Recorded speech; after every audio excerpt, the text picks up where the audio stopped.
et comme je te disais, tu es arrivé au club il y a maintenant un peu plus d'1 an, donc tu as donc eu le regard extérieur sur l'entité, sur le club et notamment sur une des pierres importantes qui est Fred Sarr. Ouais, Fred Sarr. Bah, écoute, pour moi, je l'avais dit, je l'avais dit en arrivant aussi, c'était aussi un vrai élément. Voilà, j'étais vraiment curieux et très content de pouvoir venir aussi bosser avec un personnage qui a marqué les 40 dernières années du basket français. Voilà, et tout ce que ça représente. Pour nous les plus jeunes qui arrivons derrière peut-être. C'est. Voilà, il fait partie, il n'aime pas ça quand je lui dis ça ou quand on discute, hein, il fait partie des éléphants sacrés, qu'il le veuille ou non, c'est comme ça. Voilà. Entre respect et admiration, mais voilà, très curieux, j'étais vraiment super curieux de le découvrir dans le quotidien, quoi. Voilà, donc c'est chose faite. Sur quels aspects un petit peu tu voulais le découvrir? Ouais, clairement, d'abord sur le basket, ça restera un petit peu, je dirais, ça restera mon regret, c'est que je ne l'ai pas vu entraîner. C'est-à-dire que dès que le planning de l'école des meneurs arrière est sorti l'année dernière, je suis d'abord allé voir si Fred avait pu se positionner sur des créneaux. Le problème il est qu'avec nos plannings de Coupe d'Europe, de matchs, de prépa, de matchs à domicile qui sont quand même plutôt denses, voilà, je dirais que ça reste le regret, c'est de ne pas l'avoir vu vraiment entraîner. Ouais, il est reconnu pour son côté carré, précis, rigoureux, et de savoir où est-ce qu'il la met à la rigueur. Et au bout du compte, mais il la met partout.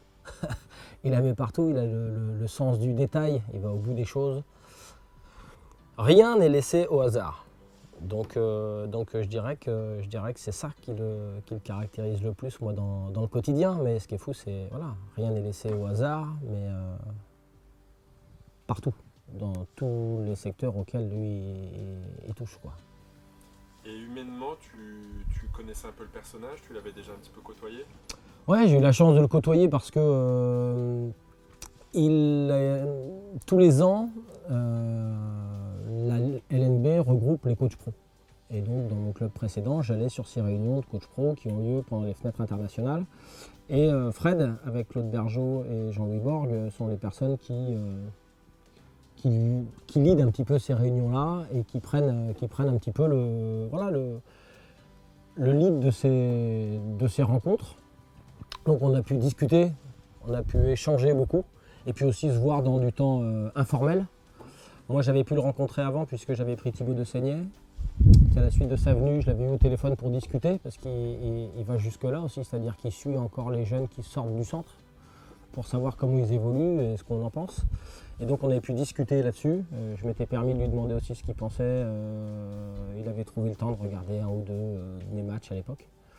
Donc là, j'ai quelqu'un d'hyper ouvert qui donne beaucoup de son temps, ce qui paraît assez fou quand on voit la somme de travail qu'il a. Mais qui donne de son temps, donc oui, j'ai pu le rencontrer avant, j'ai pu discuter. Parce que c'est facile, en fait, au bout du compte. Nous, on s'imagine des choses, mais il fait partie de ces personnes qui sont hyper abordables aussi, quoi. De l'extérieur, on le perçoit aussi comme un élément fondateur un peu pour le nouveau projet JL depuis les débuts des années 2010 aussi. Ouais, en fait, globalement, on a vu que entre l'arrivée de Fred, que nous on connaissait comme technicien de l'extérieur, moi je me souviens de dire à Gérald à l'époque, quand on jouait contre la JL, je lui disais, écoute, ça fait un bien fou de regarder la JL, vraiment, je lui ai dit plusieurs fois à Gérald après les matchs, parce que quand ils étaient en Pro B, ils ne jouaient pas un basket de Pro B. Fred il était en Pro B avec une exigence qui n'avait rien à voir avec ce niveau, avec cette division-là à l'époque, en tout cas, il lui faisait jouer un basket déjà, en tout cas, très, très précis, très cadré, très précis. C'était un basket de très haut niveau, déjà. Alors quand je vais dire ça, forcément, lui, il va sûrement pas être d'accord avec moi là. Mais, Et donc quand tu arrives à la JL, est-ce que toutes ces idées que tu pouvais te faire sur Fred se confirment? Comment tu vis ces premiers jours un petit peu au bureau? Bon. En fait, d'abord au départ, clairement, je vois que son bureau est à 1,50 m du mien sur la droite. Moi, je peux des fois un petit peu, voilà, on va dire que je déraille ou alors voilà, je fais du bruit dans le bureau de temps en temps un petit peu. Donc j'ai attendu quelques jours avant d'enlever mon masque et j'ai fait le bon élève. Et puis ça n'a pas duré très longtemps au bout du compte parce que c'est ça Fred aussi en fait. C'est que c'est un travailleur acharné, mais que pour autant, voilà, il n'a pas beaucoup de temps, mais pour autant il y a toujours une petite plage où où on peut aussi être détendu, quoi, clairement. Donc c'est assez incroyable à la fois, mais c'est très agréable.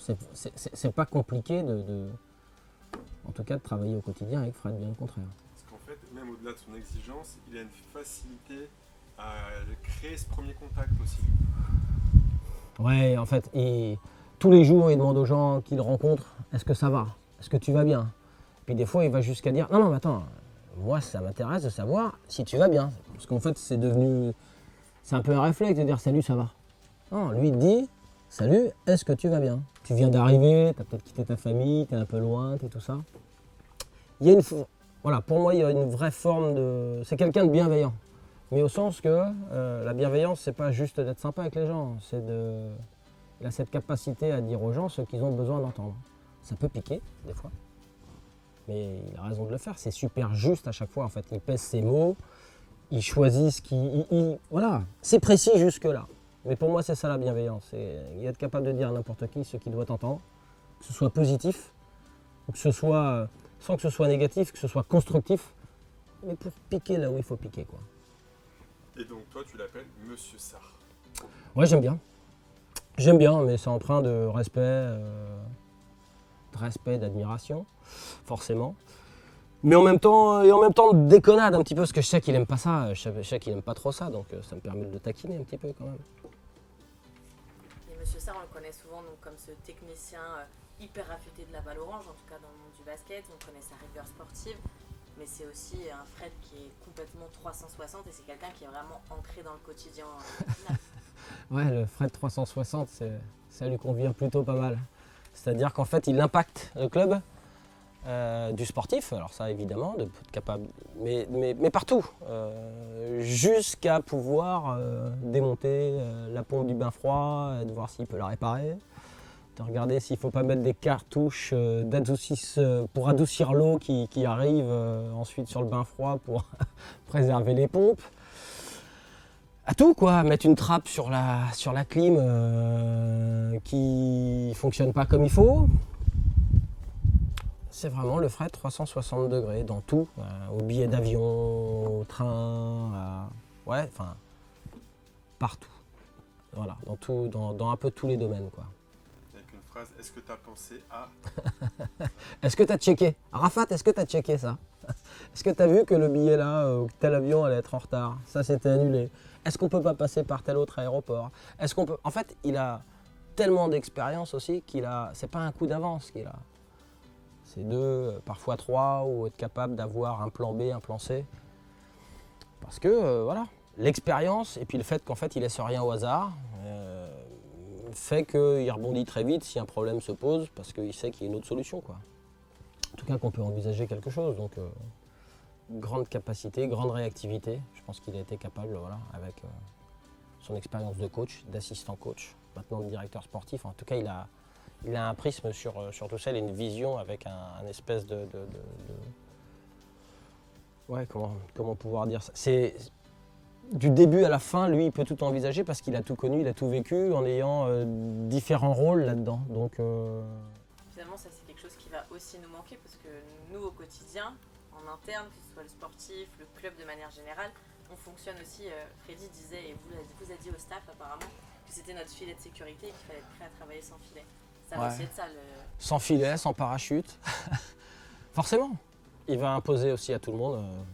Enfin, ce départ, en fait, va imposer à tout le monde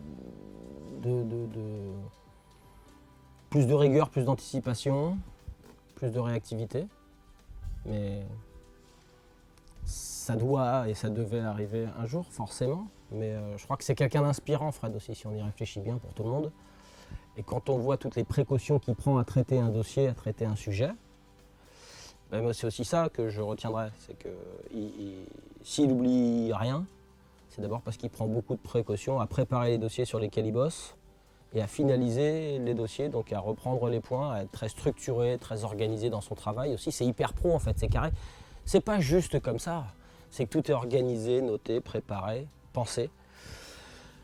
Et pour nous tous, voilà, c'est un exemple à suivre de cette façon-là, à nous d'être voilà, les héritiers de nos petites choses à faire, chacun de notre côté. Il y a un point que je voulais aborder avec toi, auquel moi j'assiste un peu de temps en temps, c'est vos débriefs d'après-match. Tu peux nous parler un peu de ce Fred-là d'après-match, comment il est, comment il se comporte, comment il évolue avec toi, avec Freddy, Boban?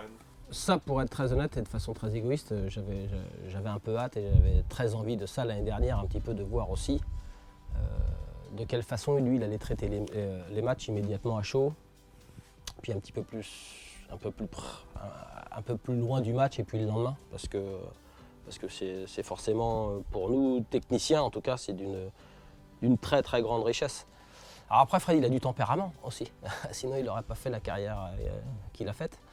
Et donc il y a aussi cette partie un peu tempétueuse d'après les matchs, où quand quelque chose l'a agacé, ou quand il y a une attitude ou quelque chose qu'on a mal fait, et que lui il sent que c'est pas normal de l'avoir fait comme ça. Donc c'est assez... comment dire ça ? C'est assez marqué aussi. Après les matchs, ça peut être aussi très marqué, parce qu'il ne se satisfait pas de tout non plus Fred. Ou en tout cas, c'est quelqu'un de tellement perfectionniste qu'on peut toujours faire mieux que ce qui s'est passé. Donc voilà, il y a toujours cette analyse à chaud dans le global, mais très très vite, il revient sur des détails qu'on aurait dû mieux effectuer, un temps du match qui a pu être une bascule sur le match, ou dans le positif ou dans le négatif. Et très très vite, il revient après sur des situations, des détails, des situations bien précises, qui illustrent en fait, il a cette capacité aussi à pouvoir illustrer ses propos par un ou deux moments du match, une ou deux situations du match, qui résume un petit peu ou le match d'un joueur, parce qu'on débriefe aussi sur un joueur ou deux joueurs ou trois, et puis sur le comportement général de l'équipe. Et lui a cette capacité à le faire aussi de façon plutôt ordonnée. Mais ce que j'aime bien, c'est aussi que voilà, la passion elle est tellement là qu'au bout du compte, le premier débrief il peut aussi être musclé un petit peu, c'est bien. Comme un peu son comportement à l'extérieur sur le banc.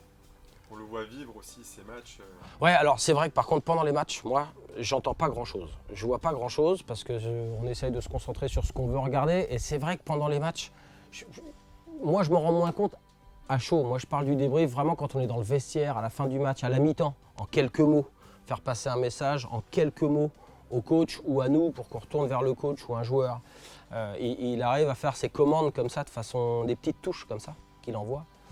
Et qu'on doit saisir et nous qui nous aide à faire un petit feedback avec le coach ou avec un joueur aussi qu'on doit relancer, qu'on doit piquer, qu'on doit corriger. Donc il le fait de façon très pointue. Tu es heureux d'avoir partagé alors ces derniers mois de carrière de Monsieur Bah, Sarr. forcément, ouais. Je sais encore qu'il n'aimerait pas ça, mais oui, c'est un privilège pour nous de pouvoir bosser, d'avoir en tout cas la capacité à le voir, à voir des gens qu'on fait. Le plus dur dans ce job-là, il n'y en a quand même pas 40 qui l'ont fait, c'est de durer 40 ans. Il y en a combien qui l'ont fait? Donc de pouvoir partager ça, de picorer un peu là-dedans, d'aller chercher des éléments pour nous, pour progresser tout le temps.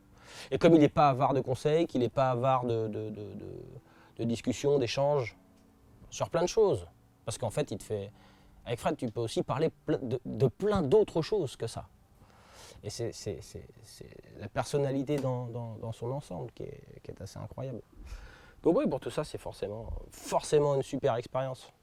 Une forme de privilège. Merci JB. Merci. Merci à vous.